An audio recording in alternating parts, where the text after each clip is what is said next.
definitely need a haircut. Hello, Zero Books readers. It's me again, Douglas Lain, and this video is going to be a little bit different. Rather than presenting a video essay, I'll be presenting an interview that I captured with Slavoj Zizek on Thanksgiving for our new Twitch stream. That's right.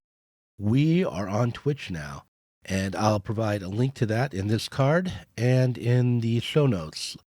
We're also going to be starting a new YouTube channel for video streams and audio podcasts and edited versions of the things that we do on Twitch.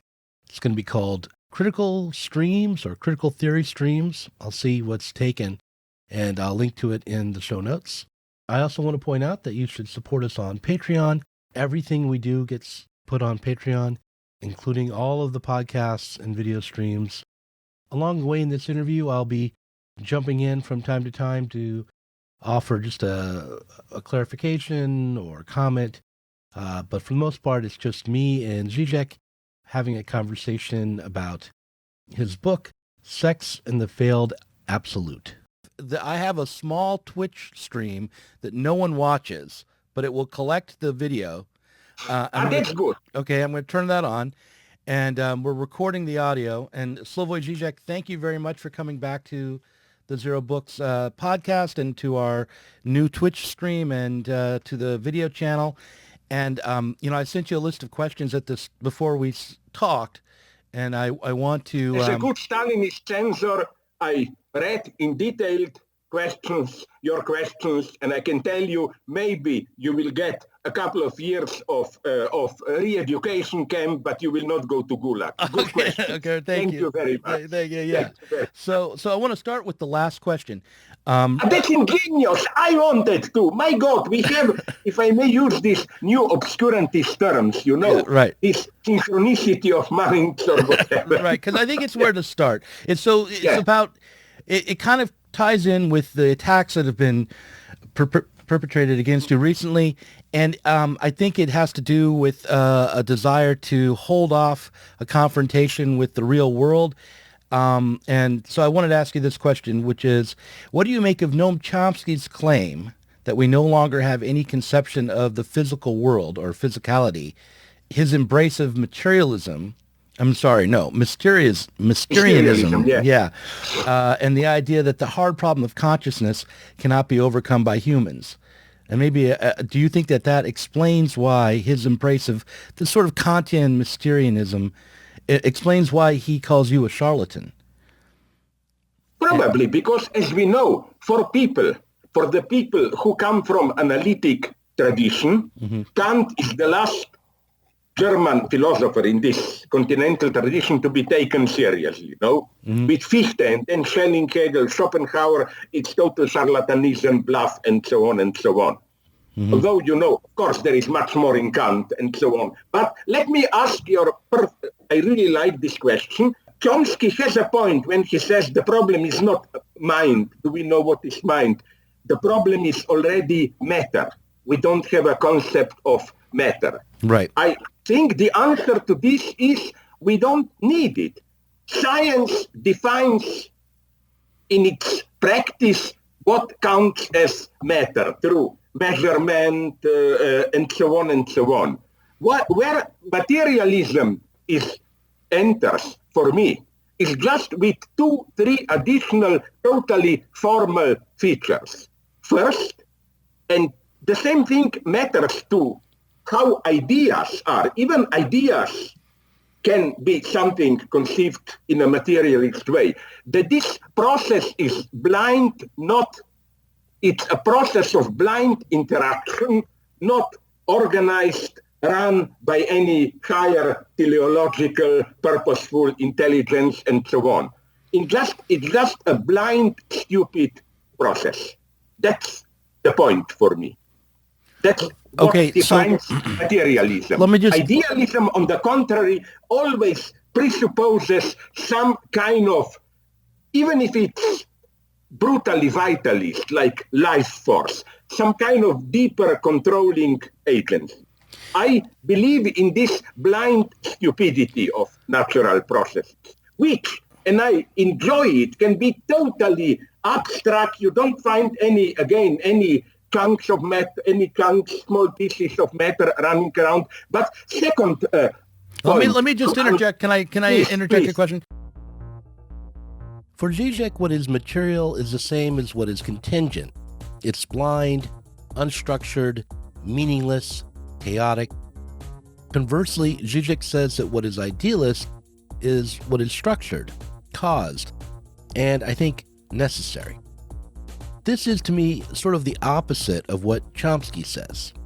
But you see, you can't ask the question about interaction between physical and non-physical until you tell us what physical means.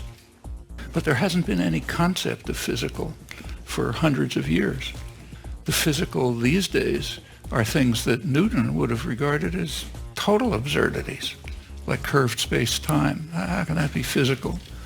Quantum entanglement. I mean, Einstein regarded that as non-physical because it's so absurd. But now scientists just accept it. Physical is just anything we more or less understand. And if that's the only notion of physical we have, there can't be interaction between physical and non-physical. Non-physical will be all the things we don't understand. I think what Zizek is doing is this. He's starting an Hegelian immanent critique of Kant's notion of the noumenal. That is, the noumenal isn't some mystery outside of our perception, but is just a mess of chaotic, contingent, and undifferentiated stuff. It isn't even coherent enough to form little chunks of atoms, not in its most basic form. That is, it is precisely the gap or the impossibility of our own perception, and we see it and understand it as that impossibility.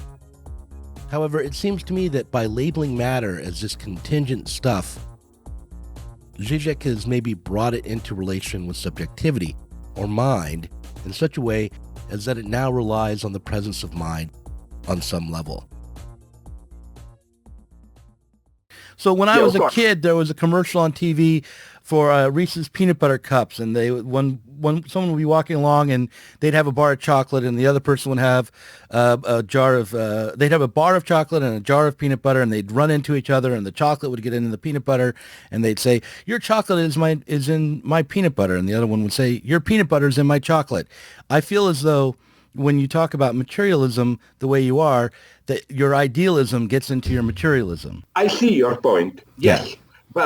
But first, I don't see how you can oppose here materialism and idealism, because I think exactly the same thing can also be said for the ideal universe. Mm-hmm. It's in the same way constructed, it has a structure, and it's chaotic. And that's what I think Hegel enables us to think. In some sense, the structure of chaos itself, how order evolves out of chaos. Never forget, now I hope we are not boring our public too much. Now we are at a high abstract conceptual level, but never forget that Hegel does not begin his logic with God or supreme idea or whatever, but with the notion of being, which is pure chaotic multiplicity. And out of this totally flat chaotic multiplicity, that's the point of his logic, some kind of structure gradually emerges. But if I may say another thing, where I am disturbed by this idea of mysterialism in the sense of our human mind, by definition, because of our genetic evolutionary limitations, cannot understand itself. This is an old argument. You find it with Chomsky, Malkin, but you also incidentally find it with Steven Pinker and Jordan Peterson. Jordan Peterson makes the same argument. But I think I have a good counterpoint here, a very simple one. Mm-hmm. Steven Pinker, I forgot where it's quoted, where I refer to him in one of my big fat books. Mm-hmm. Steven Pinker gives this example. We cannot understand how our mind works for the same reason that I think he uses it, maybe I'm wrong, a rabbit cannot understand differential calculus. Simply, rabbit's mind, brain, whatever I don't know how his self-awareness functions, didn't need this for evolutionary reasons, for survival and so on. It's not part of rabbit's life world. So, of course, it cannot understand it. And Pinker's argumentation is, it's the same for us. Our mind developed for work, instrumental reasoning, or for intersubjectivity, seduction, cooperation, and so on, not for understanding itself.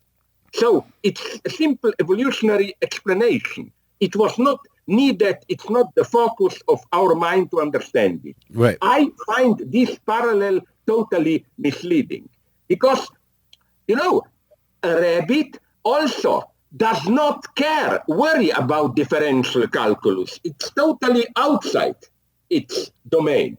While isn't it mysterious that we, humanity, as far as we know, from the very beginning, even before there were sciences, at least in the modern sense, are asking ourselves impossible questions, questions that we, genetically, evolutionary, whatever, are unable to properly understand. So now I'm making my usual Hegelian trick. Of course, there are questions that we cannot answer. But why then are we, in contrast to animals or whoever, answering them all the time? Why are we precisely obsessed with impossible questions? Why do we need a mystery? Because for a rabbit, there are in some sense no mysteries. Okay, unexpected things can happen for a rabbit. Mm-hmm. Some animal jumps on him, a gun shot by a human being kills him, but these are not in a proper human sense a mystery, like mysteries for us, mystery of the universe, mystery of love, and so on and so on. So I would say, in a little bit more subtle way, that it's not simply that we cannot understand human mind, but that this not understanding is, in the strongest possible sense, part of the positive definition of the human mind. Mm-hmm. Human mind means, this is what I put it in my Lacanian jargon, that it emerges out of its own impossibility. Even all that it's dealing with impossible dilemmas, problems, even if you look historically, it's interesting to see how it was not that first we are dealing with facts, science, and so on, and then we start to speculate. No, we first start to speculate. Right. Cosmology, what is the nature of the stars, blah, blah. And then gradually, as a secondary effect of these positive sciences emerge. And it's a good question. Here I'm not against Chomsky. Maybe he would even agree with it. It's a good question to what extent, although there is no foundation. I want to interject here. Interrupt me. So, go on. Yes, okay. I want to go. This is a tangent, but it's just a sort of a. I want you to speculate on like an alternative history. If Hegel and Kant had debated, do you think that Kant would have called Hegel a charlatan? Do you think they would have been able to? Absolutely. He already did it, not with Hegel, but the first conflict was the passage from Kant to Fichte. Mm-hmm. And Kant, okay, he didn't use the term charlatan, but more or less something similar. But again, what is crucial here is that, that's why I'm so obsessed about this, and in all my last books, I agree with my critics here. I'm struggling with the same problem. I'm rewriting the same book. What does Hegel with Kant? Hegel is not a naive idealist who says, oh, now I know the last mystery of the universe or whatever, now I know it, the thing itself, and so on and so on. Right.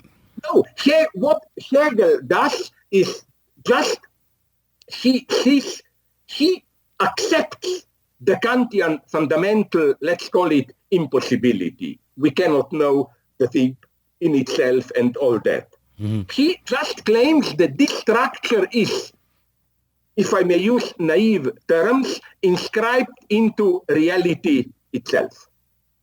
Right. That reality itself is structured through constitutive impossibilities, absentials, and so on and so on. It's a very complex topic. Here unfortunately for my detractors, I'm not bluffing here. I know very well I'm saying. Yeah. So this is the Hegelian speculative moment. That's why I think Hegel is not a crazy. Hegel is, for me, this may sound shocking, a very modest philosopher. He is not saying, I know everything, there are no mysteries, I'm reading the mind of God, and so on and so on. What Hegel is just very attentive to is how Hegel is, to cut a long story short, Hegel, and this brings us to your first question, correlationism, the thinking itself, and so on and so on. Hegel is not saying there are no things in themselves, everything emerges through our subjectivity and so on. But what Hegel is saying is that this Kantian opposition between phenomena and the thinking itself is, and it's clear if you read Kant closely, it's absolutely immanent to phenomena, in the sense that the thing in itself is something that appears as such in our phenomenal experience. I experience that there is something out there which is out of my grasp. What I want to do... Sorry, just to finish, because this is a crucial point. Hegel's point would have been, there is no mystery in nature. You know, as I always repeat it, okay, there are mysteries in the sense that we don't know. But nature, you know, usually the Kantian problem is this is how things appear to us. Who knows? We cannot know how they are in themselves. Right. Hegel, as you probably know, I repeat this point all the time, Hegel turns around this enigma. He said, things are. So what? They stupidly exist out there. The big enigma is not, can we step out of our phenomenal experience and see how things are in themselves? The big problem is, why do things appear? How can, in the middle of positive being, reality, something like appearance arise? Which is why, in very precise terms, Hegel always celebrates the notions of fiction, appearance. For example, he says, Hegel, in the famous passage in his foreword to phenomenology, that the greatest strength of human spirit is the ability to tear apart what is in reality always together, to abstract things, to break the natural unity, and so on, which means to introduce appearances. And that's why even I had recently in London, something that may attract our listeners, we had a debate on sexuality, you know? Mm-hmm. And I said, are we aware how our basic, at least for most of us, there are special cases of perversion, I will not enter into that. But what a kind of a violent force of abstraction does sexual experience involve? Look, I'm with my lover of whatever sex, blah, blah. Mm-hmm. I hold him, her, it naked in my arms. I explore it. But if sexuality is to work, I have to abstract from so many things. Right. You know, this my old example already from medieval times, if you were too much obsessed with sexuality, they tell you, just imagine what is 1 inch beneath the skin of vagina or penis. It's dirty, glands, the penis can smell of urine, and so on and so on. Yeah. Once you're in sexuality, you have to abstract all this. And I claim this brutal abstraction in the sense that the libidinal object is always an appearance. Appearance in the sense that you abstract a whole... when you are holding your lover in your hand, you abstract all the bodily details or whatever biological details. Yeah. It's a very reductive experience. Yeah. That's what Hegel celebrates. It's precisely for Hegel, the greatest strength of humanity is precisely, it sounds paradoxical, but it is this unique ability to fall into an illusion, to take an illusion seriously. It's not the opposite. It's not reality. Animals can deal with reality, no problem. We humans are ready to risk our lives for appearances. Yeah. I want to reframe this a little bit, but I mean, I don't disagree with what you're saying. I just want to clarify it because when you say this, it's what in psychoanalysis we call Verneinung, denegation. So kill me directly. I just want to reframe it because what happens is I feel like I understand what you're saying, but then these problems remain. So for instance, which tell me, be precise. Okay, I'll tell you. For me, I still am wondering to what degree what we take to be reality or the objective world relies on our own subjectivity and vice versa. It does what we here. Let me finish the question. I'm sorry. Go on. Yeah. So the question is, I'll put it to you like this: when I imagine the world, I had an experience when a few years ago when I was a younger man, when my uncle died. I realized that it was a little bit strange that the world was going on without him because he was that somehow some part of the world had disappeared. And then I imagined, well, what if I was gone? And I thought, well, the whole world would be gone, right? This is our dilemma. But then you want to believe in a world outside of yourself. My difficulty at this point in the interview is this one. If the objective, contingent, chaotic world does appear to us, and I agree with Zizek that it does, then isn't this material world, in a Kantian sense, a category of our perception?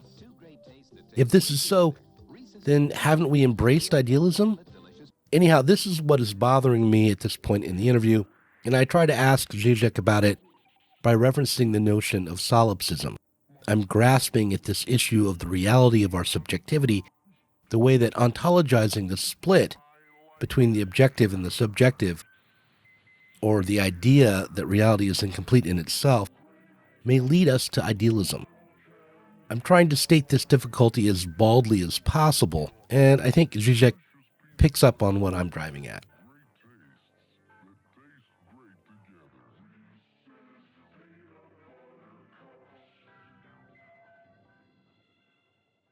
And you talk about this in terms of the transcendent horizon or the transcendent... Yeah, but here I would have been much more, not in a traditional sense, but nonetheless materialist and Marxist. Yeah. If in the sense that, it's not our isolated consciousness. Right. It is something that is formed through collective symbolic interaction, through collective practice, and so on and so on. This is how I read George Lukács' famous statement that nature is a historical category. He was not a subjective idealist. Right. His point was only that whenever we imagine nature, and precisely the way you mentioned it now, as if I disappear, what remains, and so on, that is always a historical product. It's overdetermined by our historical practice. And you can show it in a triumphant way if you look at the history of natural sciences. We know the story. It's in very rough terms. In medieval times, even in Renaissance still, meaning was part of reality. Reality was perceived as something which has, even if it's chaotic meaning, but some type of deeper meaning inscribed into it.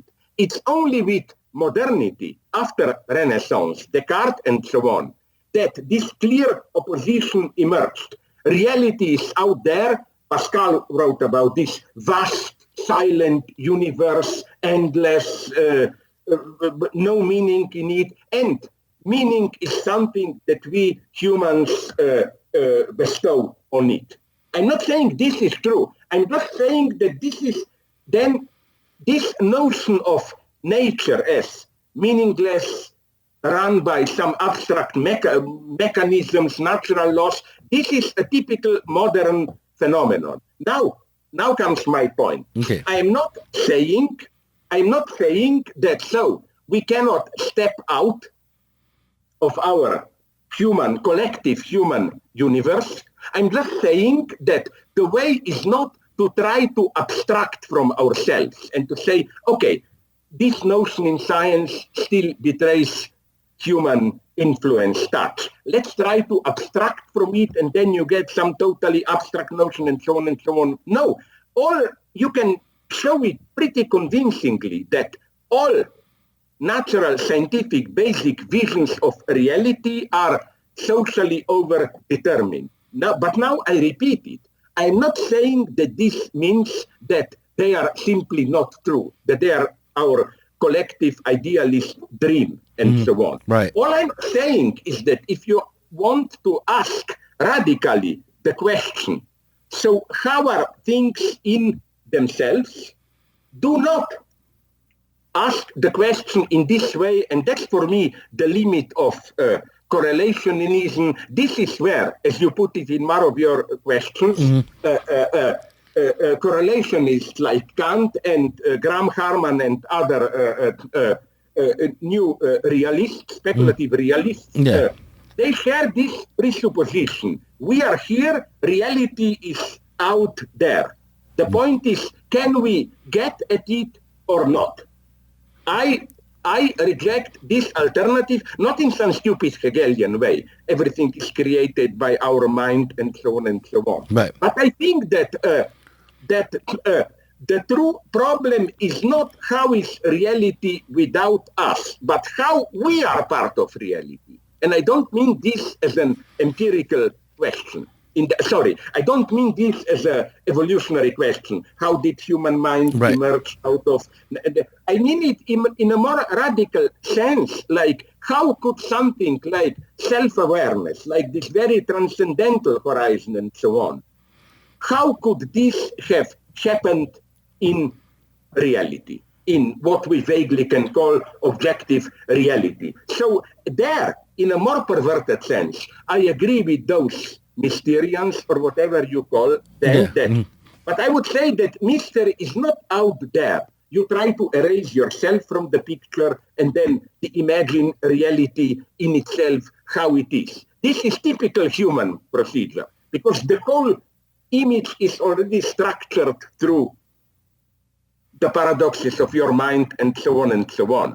The problem is the old problem of German idealism. How reality, if we vaguely use this term for technical reasons, I prefer the Lacanian notion of the real, how the real is structured so that something like human consciousness, something like our symbolic universe of illusions and so on can emerge in it. The mystery is here. The true mystery is not reality in itself. The true mystery is ourselves. How are we part of reality? I feel like there's two ways to understand what you're saying.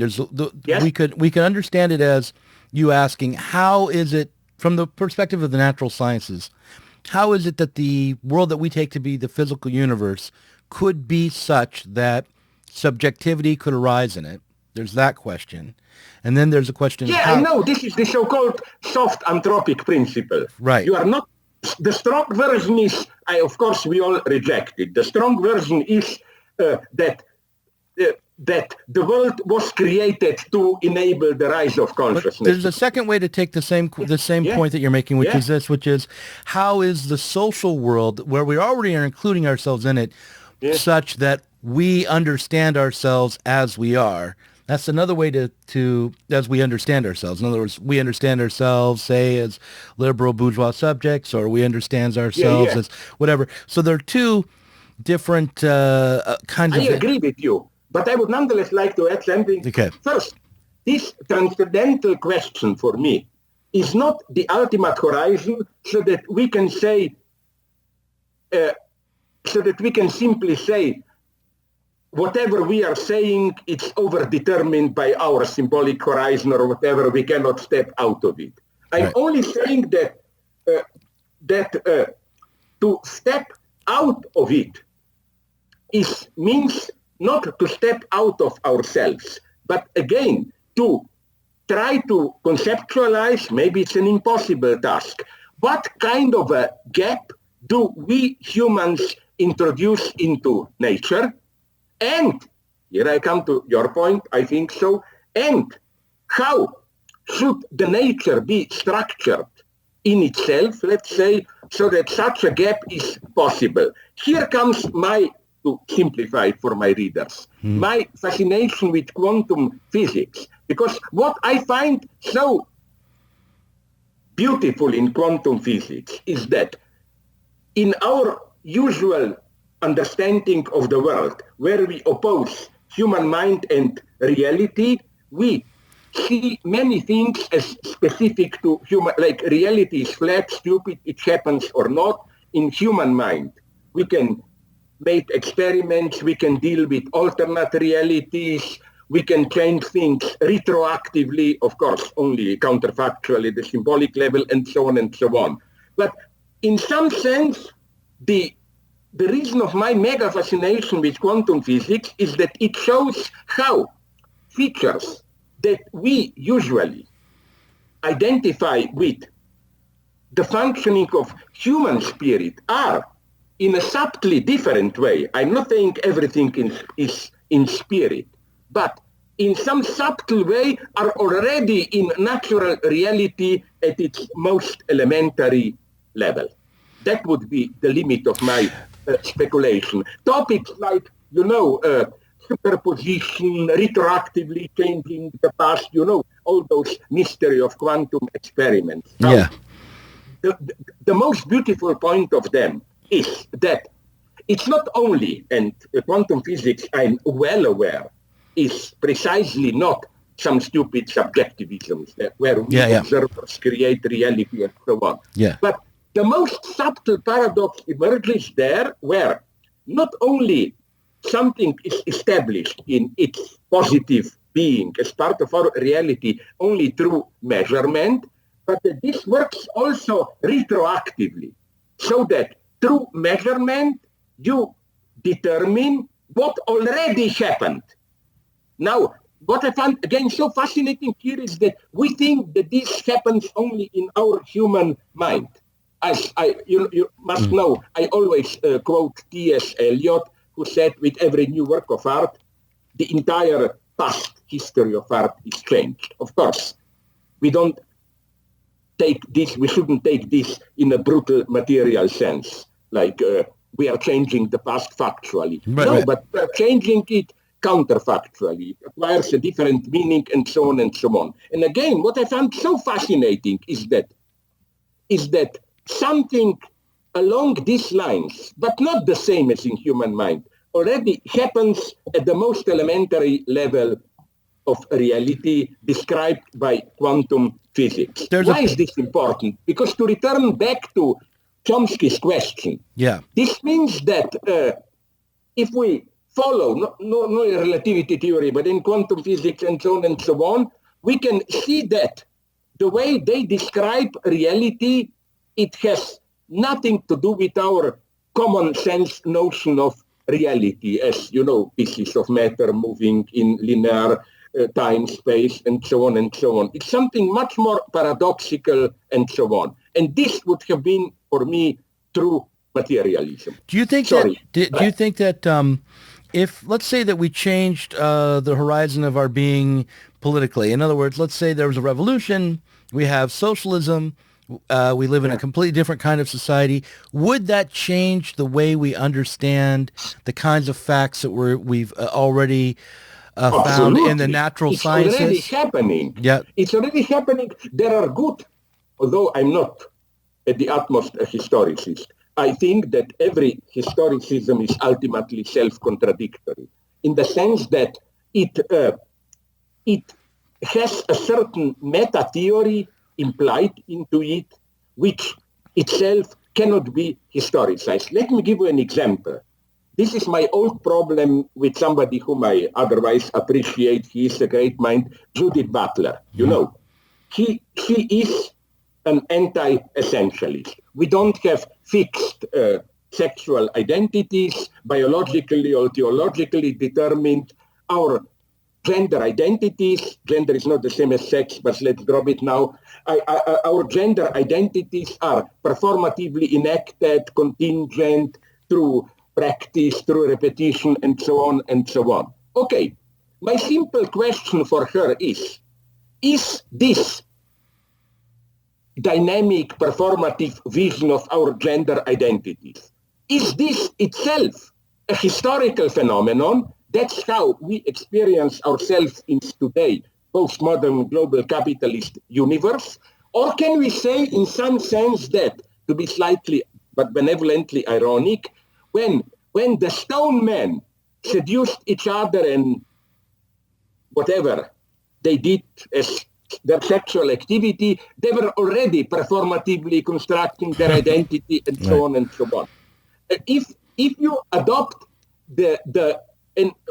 whichever way you answer, I think you are in a deadlock. If you claim, no, this is our specific vision today, then what will you say then? That once essentialism was true, only today it's not. If you today it's not or not. If you say essentialism was never true, then you find yourself in a very strange predicament, which is idealist in the worst sense, I think, because then you have to claim that we, in a very primitive historicist way, that something is universally true, sex, gender, identity were always performatively constructed in a contingent way, but today we are in a privileged position to know this.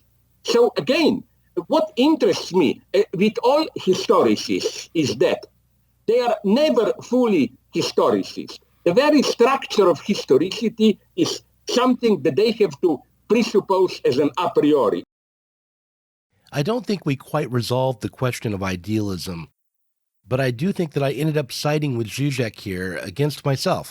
If I try to imagine what Zizek is getting at, I think of Ryan Reynolds in the movie The Nines, which is a movie I mentioned in the last video I made. I want to explain how the solipsistic ego becomes an abstract and alienated substance in a more accessible way by taking up the dialectics of Ryan Reynolds in the 2007 film The Nines. In the movie The Nines, Reynolds plays three characters that are really one character. He plays a man who's not really a man at all, but some kind of god. In the film, Reynolds slowly realizes that the world he's in is a world of his own creation, a world that he is ultimately responsible for, but also a world that, since it is his creation, isn't real.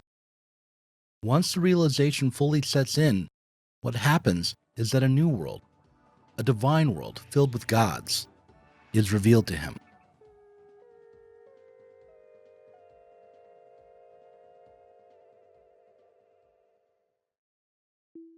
What Zizek is asking me to consider is that this movie, The Nines, could be made just like it is, but at the end, Reynolds wouldn't be proven out to be a god, and there would be no divine realm. That is, what if the world is incomplete? What if we're all responsible for our own phenomenal world, but there is no organic substrate? The truth of The Nines, from Zizek's perspective, isn't this idea of the divine realm that emerges in a new age way at the end, but the dissolution of reality. The mystery in our own experience, of our own being in nature, is what Zizek is driving at. I grok this, but I don't fully understand it. When it comes to Zizek's point on historicism, though, I think I do understand. He was arguing that either the cavemen were determined by their essence, and somehow we are not determined by our essence, or the cavemen's essence was their orientation towards performing gender roles or creating gender, but they didn't know this, and today we do know it. In both cases, there's a kind of idealism. One is the idealism that supports a natural essence creating natural genders, and the other is an essence of our creative capacity to perform new genders. This second choice would mean that we are historically situated in a privileged position to know our essence, whereas our caveman ancestors were not. As a Marxist, I'm ready to embrace this second form of idealism because I think capitalism creates the conditions wherein we are in a privileged position to take rational charge of the social relations that set up our political, economic reality.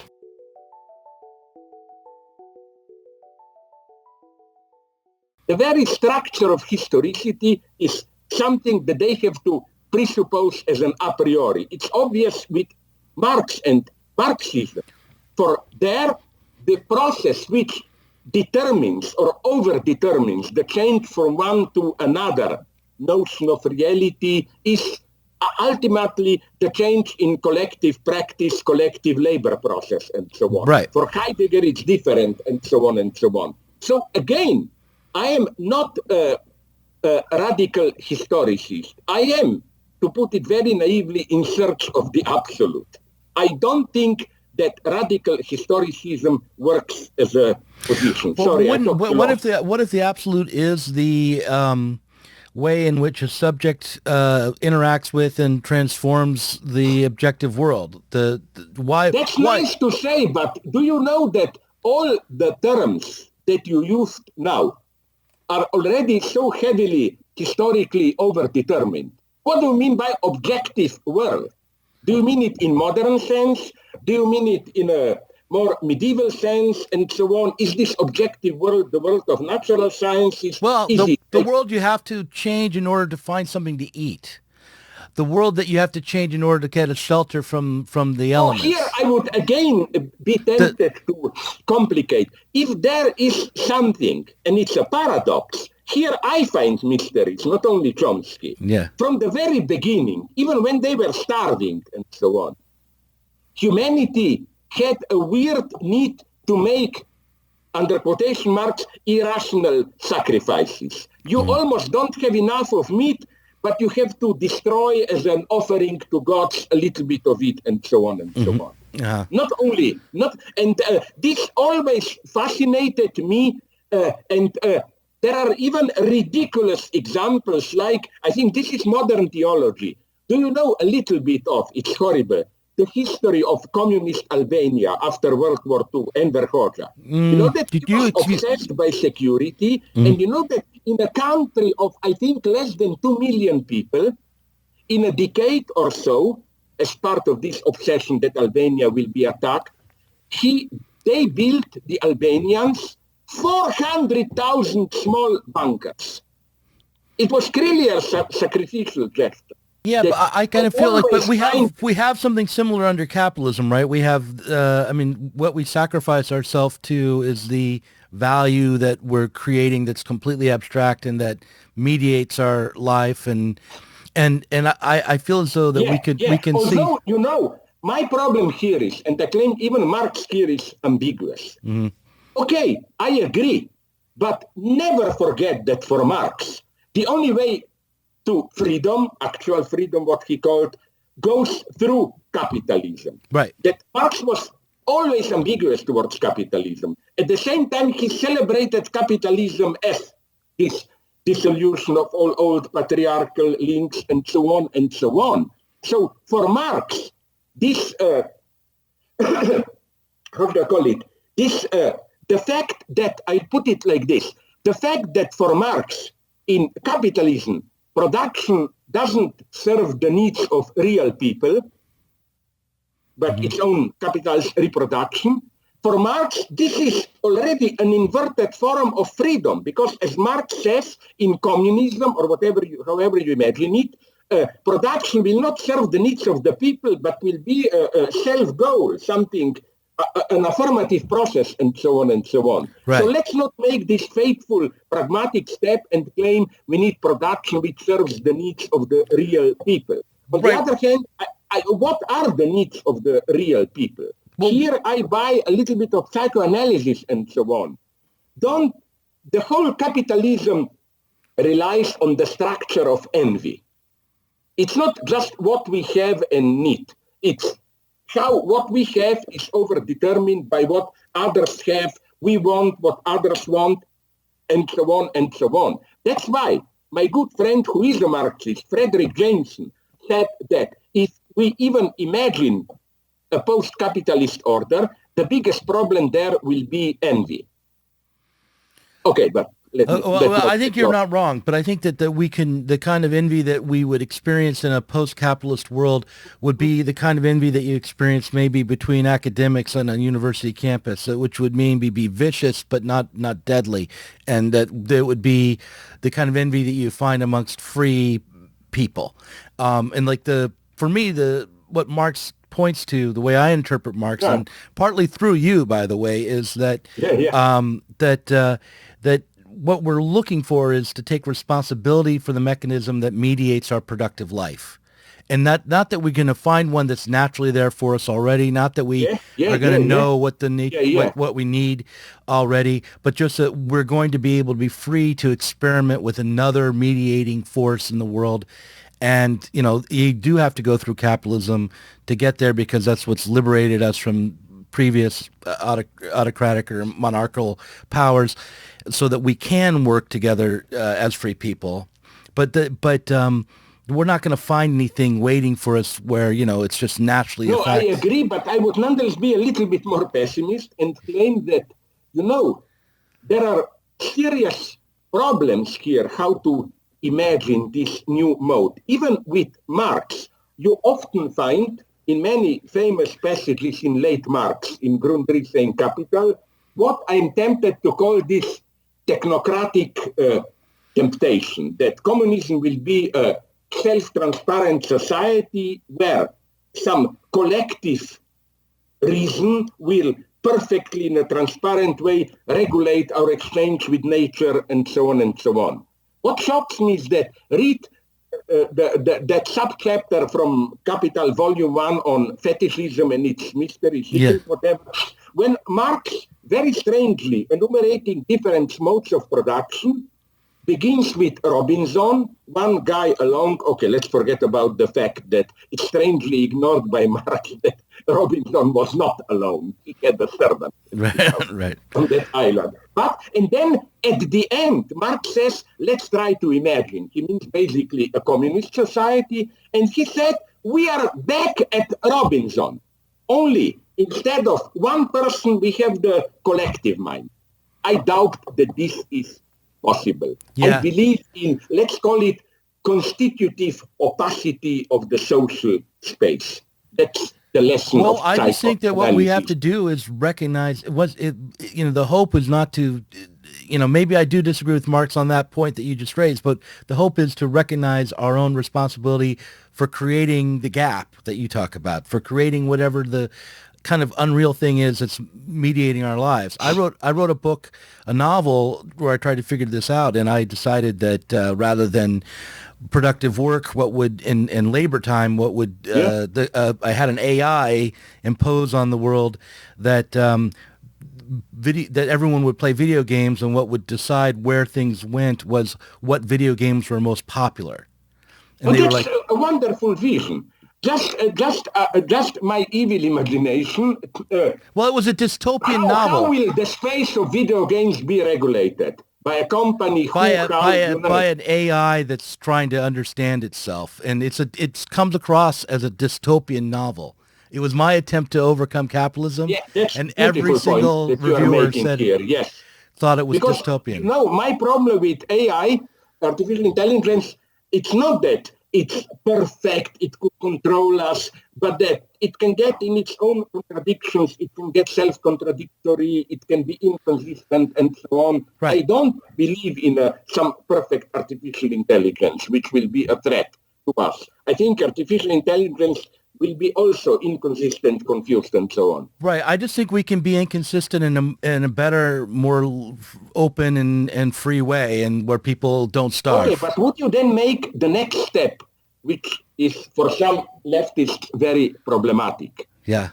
What if I say that the lesson of all this is that we need a certain degree of alienation. Of course, not in the Marxist sense of exploitation and so on, but in the simple sense of intersubjective distance, non-transparency, and so on and so on. And I would even... Listen, you indoctrinated me. I completely agree with you on that. Yeah, I even would have follow your lines here, and in the sense of it's horrible when I say this. I was even a couple of times interrupted by booing, but when I said, I don't want to live in a society where every afternoon I have to sit in meetings and determine how we organize health, education, Right. and so on. Yeah. I want some relatively efficient, anonymous, collective apparatuses or not, which take care of this. And I would say, following you, if I got you correctly, that we should imagine an alienation in this elementary sense. Life is not simply self-transparent and so on, which can be absolutely different from capitalist alienation. Right. The big enigma for me, it may sound very ironic today, is to imagine a different good alienation. Yeah, that's how I'm with you on that. But I just think that we have to start by understanding the one we have, and that is one absolutely. based on capitalist exploitation. But here, again, my fascination with Marx is that, Marx, as I again and again repeated, Marx is not, this is where I find the full actuality of Marx. Marx is not simply saying, we live in a phantasmagorical universe of capitalist illusions. We need to turn to reality. No, Marx was well aware that the true fantasies, theological mysteries that control us are part of our social reality. So Marx didn't say we have to step out of illusions into social reality. No, again, the way I read Marx, I always repeat this. Fetishism is not in our false consciousness. Fetishism is in our social practice. An average bourgeois subject thinks commodity is a simple thing. We exchange things, money gives up the right value. And then Marx says, literally, I quoted this passage tens of times, that a commodity appears something obvious, simple. You need very profound analysis to see what Marx ironically refers to as the theological dimension of it. Right. So Marx is not saying we should step out of these illusions into some kind of naive, transparent reality and so on and so on. Yeah. I think that this is a vulgar reading of Marx. I think we've arrived at a point that I want to get to, which is trying to explain the attacks on you based on what the aims of the left are currently and why your message and what you say sometimes more and more recently seems to fall on deaf ears or on people who are intentionally misinterpreting you. And I think it has to do with a desire to make their politics already fit into the world as it is, and also make it into a kind of return to a state of nature. Those two things aren't as opposed as you might, as it might appear. No, I deeply agree with you here, but I may be even more of a pessimist. For example, let's take feminism, Me Too, and so on and so on. Yeah. I simply don't get it. How is it possible for me to be so often attacked for anti-feminism and so on and so on? What I see in the predominant mode of political correctness and Me Too, it's not what some libertarian critics are reproaching it for, that it's too radical. No, it's really not radical enough. It doesn't even mention, it ignores the true horrors of exploitation of women and so on and so on.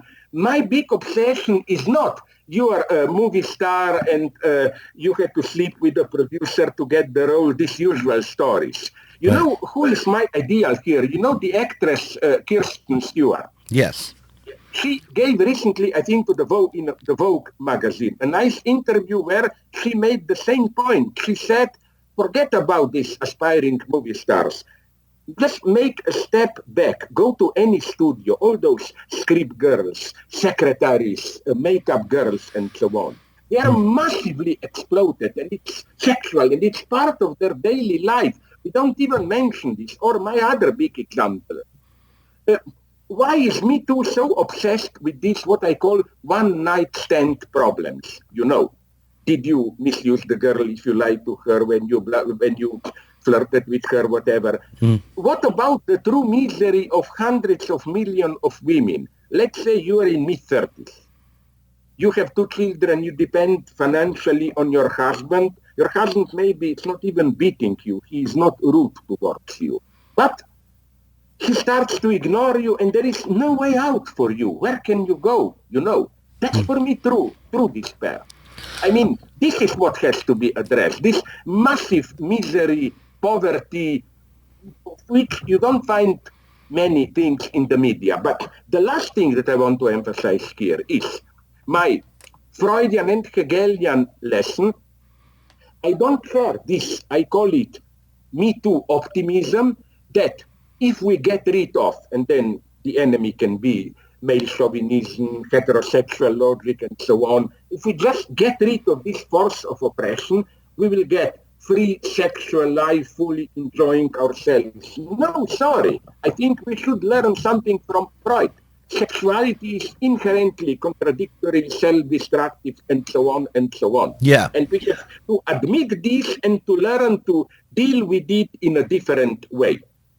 Yeah, That's I my mean, obsession. I don't even want this free, perfect sex because it would become, once you try to imagine it, it becomes flat and boring. It's the fact that You know what it becomes? I read another feminist. There are many intelligent feminists. I admire them, much more than men. One of them says, I forgot who, something wonderful, that if you follow this politically correct, consensual sex, all the stuff, these politically correct instructions, the image of good sex that you get, it gets uncannily close to sadomasochist contact. That's the model. Right. Yeah.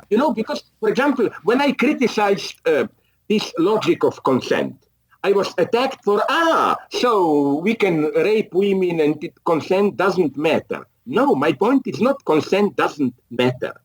Of course, I am for consent. Right. But my point is consent doesn't, my God, if there is a thing that we learned from Marx, is that the bourgeois exchange exploitation is also, by definition, the free consent.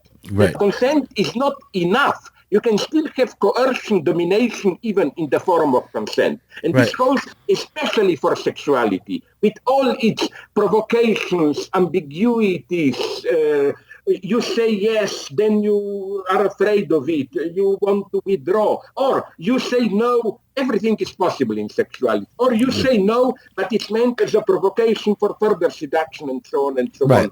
Let's admit this incredible ambiguity, gray zone complexity of sexuality. Let's not play the game. Sexuality is in itself a domain of pure joy, and then comes the evil patriarchal ideology which includes it. Right. I feel like what happened is that we had this theoretical conversation, and then we had this political conversation, and they almost met, they almost connected, but not quite. But they do connect. I deeply agree with you because, and here I wouldn't say an optimist, but a partisan of the opinion that we live in a very interesting era where abstract questions about what is subjectivity, agency, sexual identity, and so on are at the same time part of our everyday political, social problems. That's why I like so much the debate, and this may surprise you or some of our listeners, how often I get positive signals from, I know many of them, from LGBT plus women, especially again and again after a talk. I get approached by them and they told me they especially like this idea of mine, which is not mine. I took it from an Australian feminist LGBT, not LGBT. This idea that LGBT plus, that this plus is a positive entity in itself, which defines subjectivity. You know how many authentic LGBT, authentic for me, subjects accept this fully? And this is what gives me hope. Isn't it wonderful when a very concrete debate, LGBT plus rights, which can be then very empirical, separate toilets or whatever you want, all of a sudden, in a unique short circuit, brings us to the mega-theoretical, mega-philosophical problem of what is subjectivity, agency, and so on and so on. Well, here's my hope, Slavoj, and I think we're maybe wrapping it up here. But one day after the revolution, we can, have a drink in Siberia together. Absolutely. Or in Gulag. And even if it's Gulag, we will enjoy it there. Yeah. Nice hot tea and so on. Yeah. But seriously, it's very good that you mentioned revolution, because you know what I think? That, and Alain Badiou gave to me this idea. No, what's happening today, it's not like before World War II. It's more, unfortunately, before World War I. Yeah. In the second half of 19th century was like our era the last 60 years. It was an era of unprecedented progress, women's vote, trade unions, retirement, and so on. And then something happened unimaginably, First World War. And that's my answer to those who claim, communists or fascists, they are the same, they screwed it up. No, if you look at the history of 20th century, you know that First World War was the mega catastrophe. Millions, it was such a shock for. And what I am afraid is that now our epoch is in a similar way approaching some, I don't know how it will look, catastrophe. We have full reasons to be like moderately, not to lose nerves, but to be, if I may use the stupid terms, to adopt the stance of rational, reasonable panic. Okay, this is it. This is my last question. I remembered something that I had wanted to bring up at the beginning and didn't, which is last night before, to get ready to talk to you, I watched a video of you from 10 years ago. You're on a pretty interesting program where you're surrounded by television sets. I think it was a Swedish program, but... it was Dutch. It was Netherlands, Dutch. Yes, I know which one you mean. Yeah. I hated it because it was too much of a TV show and so on. But it was interesting nonetheless, because there was, you made at one point, which at the time was very important to make in 2009, which was that when we talk about the financial crisis, we tend to talk about bad bankers, or we tend to talk about greed or the loss of values or psychological issues, and we don't talk about the way capitalism itself has, and its structure has set up the crisis, and is going to continue to set up these sorts of crises. And if we want to address... Absolutely, but if I may conclude with another provocation. Yeah. That's also where I would shift the accent. What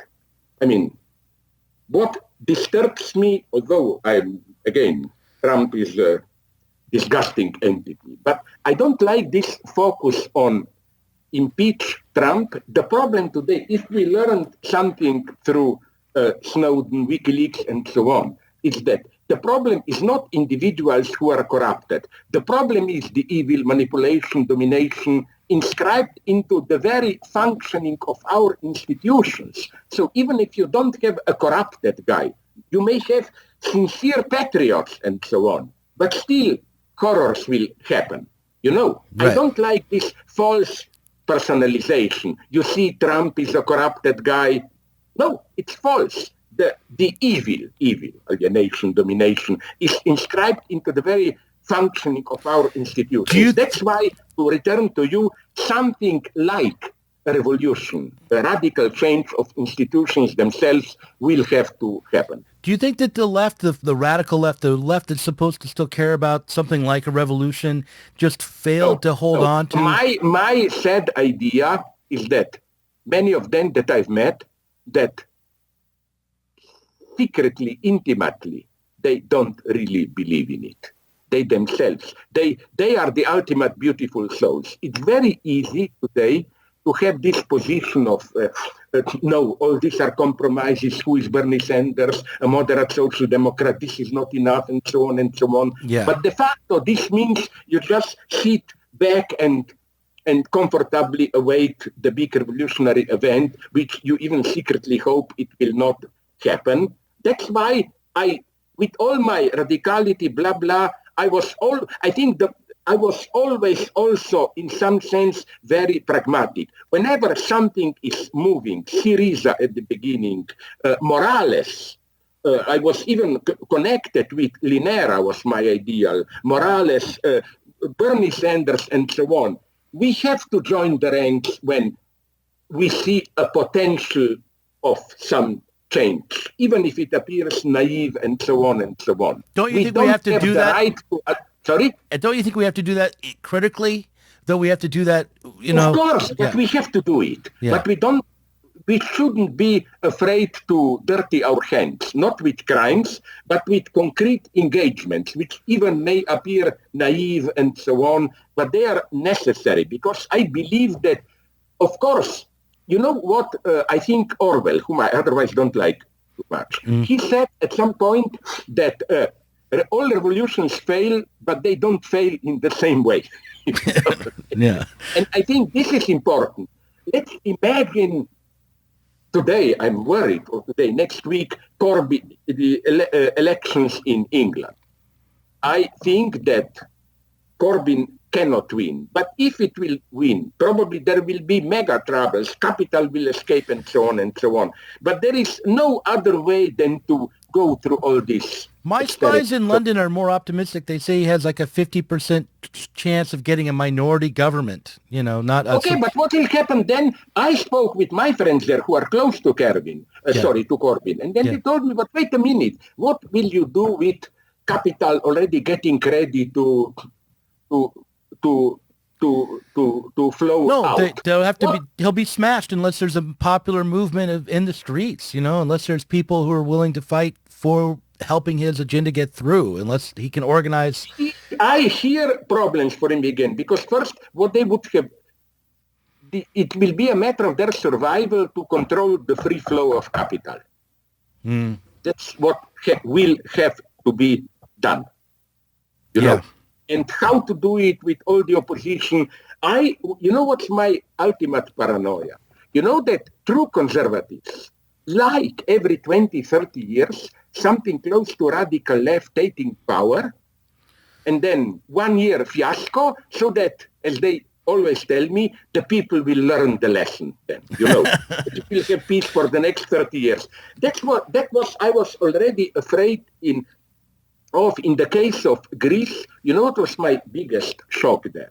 I spoke with Varoufakis, maybe you know the story, and he told me that when he pulled his great ace card when talking with Schäuble, the German finance minister, okay, then we'll do Grexit, you know. Right.